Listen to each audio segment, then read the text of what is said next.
நம்மை கர்த்தர் எடுத்து பயன்படுத்த வேண்டும். வசனம் சொல்லுகிறது, கனத்துக்குரிய பாத்திரம். கனத்துக்குரிய பாத்திரம் என்ன? எஜமான் விரும்புகிற ஒரு பாத்திரம்.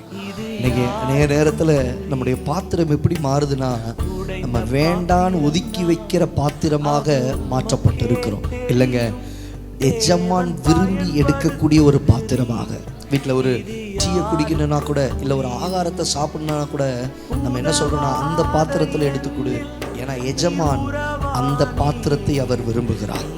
இன்னைக்கு இந்த இடத்துல கர்த்தர் நம்மை அப்படிப்பட்ட ஒரு பாத்திரமாக விரும்பி எடுத்து பயன்படுத்த வேண்டும். எத்தனை பேர் அந்த விரும்பியை விட்டு கொடுத்து ஆண்டவர்கிட்ட ஜெபம் பண்ணுங்க, ஆண்டவரே அப்படியே நான் போய்கிட்டு இருக்கணுமா? இல்லை, எனக்குள்ளே கர்த்தருடைய மாறுதல், எனக்குள்ளே கர்த்தருடைய விடுதலை, மறுரூபத்துக்காகவே அழைக்கப்பட்ட நம்முடைய வாழ்க்கை இந்த பாத்திரத்தில், இந்த மண் பாண்டத்தில் அவருடைய வல்லமை உண்டாக வேண்டும். ஹல்லேலூயா.